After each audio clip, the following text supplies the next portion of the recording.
We were lucky, Find a contractor. Oh, yeah, why is that? Construction is booming everywhere. The industry can't keep up with the demands. The way the world is now, all of civilization is just burning down. People don't want to go outside. They don't fix up their homes. They want to turn them into fortresses. Now people are moving out of the city. I guess. Funny how that's happening. It's the fourth turning. Big pardon? Historical events. They don't just happen. They're set into motion by great men, generational personae. Each one of these unleashes a turning that lasts about 20 years, more or less.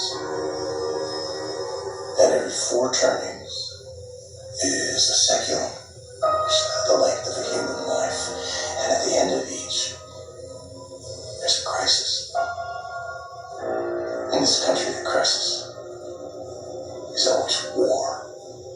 Revolution, 80 years later, the Civil War. 80 years later, World War II. And that's coming up on 80 years now, so...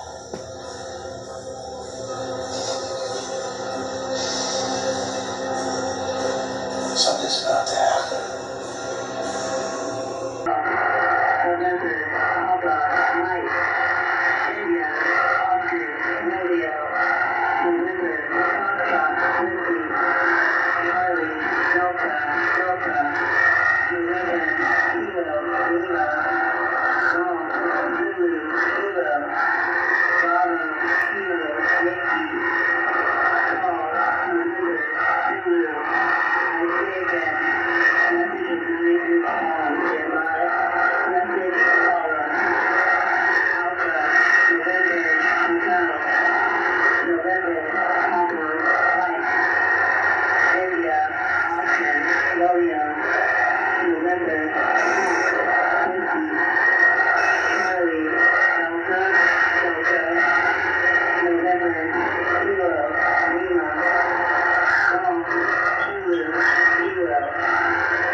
It is Friday, September 27th, 2024, and I have an emergency alert to share with you guys.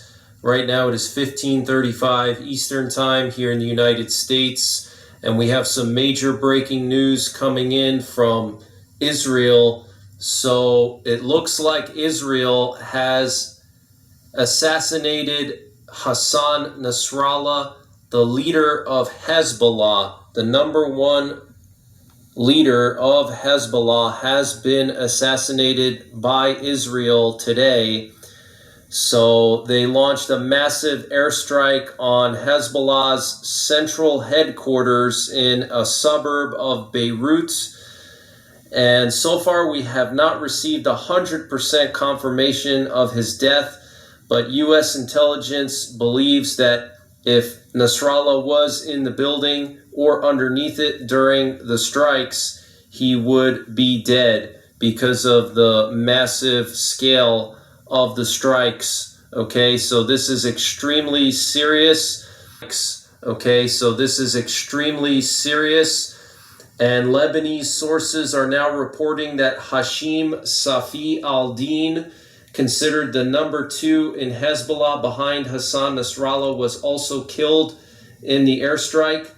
And Israeli Prime Minister Benjamin Netanyahu will now be returning to Israel tonight instead of tomorrow due to the security situation. He's currently in New York City for the UN General Assembly, so he's leaving a day early. And an Israeli official told Israeli Channel 12 that Israel is about to go to war. And after having refused to approve such an operation during at least 2 previous meetings, Breaking news, this is your World War III Day X update. I'm coming to you from a very degraded makeshift studio setup. This is impromptu. You're just going to have to deal with it. It's not permanent. I wanted to show you the screen today, so we had to do this. Now, right now, we have a massive exodus from the southern part of Lebanon. In the last 24 hours, we're seeing the displacement of hundreds of thousands of people moving towards the north. This number is likely going to swell into the millions in the coming weeks to come as the Arc of Fire expands deeper into Israel and deeper into Lebanon. The ultimate objective here of the Netanyahu government, who until recently was holed up in their bunker, not because of a war that was being waged, but because of the hundreds of thousands of Israeli protesters in the streets. Well, now all those protesters find themselves conveniently for Netanyahu inside a bunker and under a pseudo low intensity state of martial law, which is only going to intensify. Israel is now in a state of emergency. There's a lot of censorship. There's a media blackout, so we're never really going to know what is happening there. If you are familiar with how the Ukrainian conflict is being reported, well, get used to that now taking place in Israel, and get used to only hearing good news and no bad news. The fog of war is about to get incredibly thick. The censorship right now is through the frickin' roof. We're going to talk more about that in just a minute. Understand what is happening here. Iran, Russia, China are all getting a little bit too powerful, and the West thinks they need to be put in their place. Now, I'm not speaking to this from a place of preference. This is just the reality. This is called Thucydides' trap. If you know that your adversary is getting too powerful, you got to try to cut them down to size before they can get there. This is a pruning. What they're trying to do is to, through Hamas, through Hezbollah, through Yemen, eventually get to Iran. If you can get to Iran, you can get to Russia. If you can get to Russia, you can get to China. That is the ultimate end boss. Now, we need to talk about a message that I received from a subscriber who is in Russia. You guys know, all you NAFO OSCENT sleuths understand that I have Russian handlers. Well, my Russian handler sent me this, okay? Apparently now, on the backs of their utility bills, this is not all Russian oblasts, but the ones most proximate to the conflict. They are now receiving, on the backs of their utility bills, emergency instructions on what to do in case of a nuclear event, water bill, or your power bill. And on the written instructions, you can essentially get the single person, right? Not everybody is going to pay attention to the TV or listen to I've taken the liberty, what do you call it, a photo translator. And so it's not a perfect one-to-one translation because the images they sent me. Get out of the banks, real estate, and get out of the dollar run for your lives. The US dollar is trash.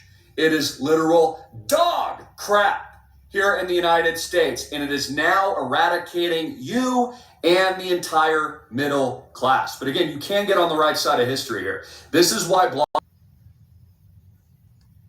Rania, we just watched a neighborhood in Beirut be blown up. How are you? I'm okay. It's been a really tough week and a half because for the last week and a half, the Israelis have been carrying out one terrorist attack after another against Lebanon. And we saw earlier this week, they killed over 500 people in 24 hours. They've been just indiscriminately carpet bombing the south of Lebanon. And now they've been carpet bombing areas of South Beirut. And it's terrifying to watch because every escalation scares me. I don't know if I want to be able to go home. I'm worried about my family. I'm worried about my friends. I'm in touch with them all the time and they're terrified. There's displaced people everywhere and we're constantly trying to find them places to stay.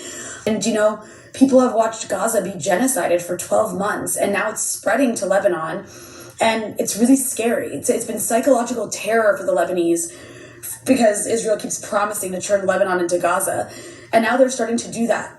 Well, what do we need to know about Lebanon?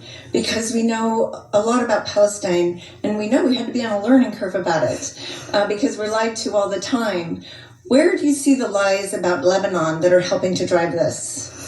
So what the Israelis are saying is that they are just defending themselves. They're always just defending themselves against what they call a terrorist group, which is Hezbollah, and that Hezbollah is firing at them unprovoked, and they have no choice but to go in and destroy Hezbollah, which they say is hiding in every single kitchen and basement and bedroom of every Lebanese civilian.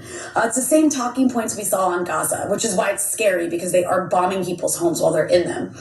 What's important to understand about Lebanon is that Hezbollah is a political party. Yes, the US and Europe and Israel call Hezbollah a terrorist organization. This is not the world.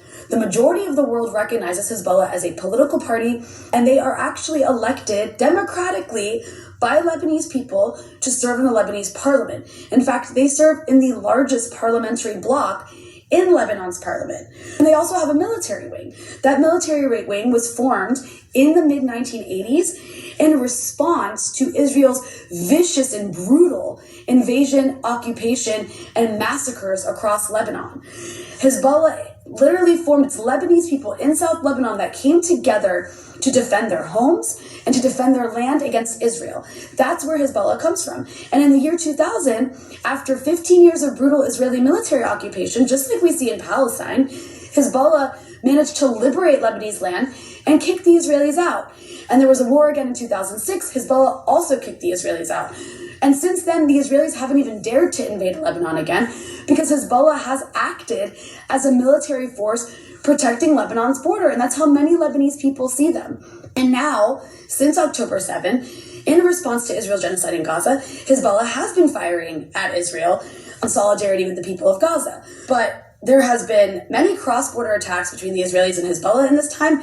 80% have come from Israel at Lebanon. So this is a tit for tat. It's a two-way fight with the majority of violence coming from Israel, not Hezbollah. I'll also add that Hezbollah has been hitting military installations on the Israeli side, while Israel has been intentionally targeting civilians because that's their military doctrine. And what's really important to understand is that the longer this escalation in Lebanon continues, the more likely we're going to see a regional war. This is incredibly dangerous, and we all have to tell our elected leaders to stop arming Israel, or the region's going to explode into some sort of apocalypse.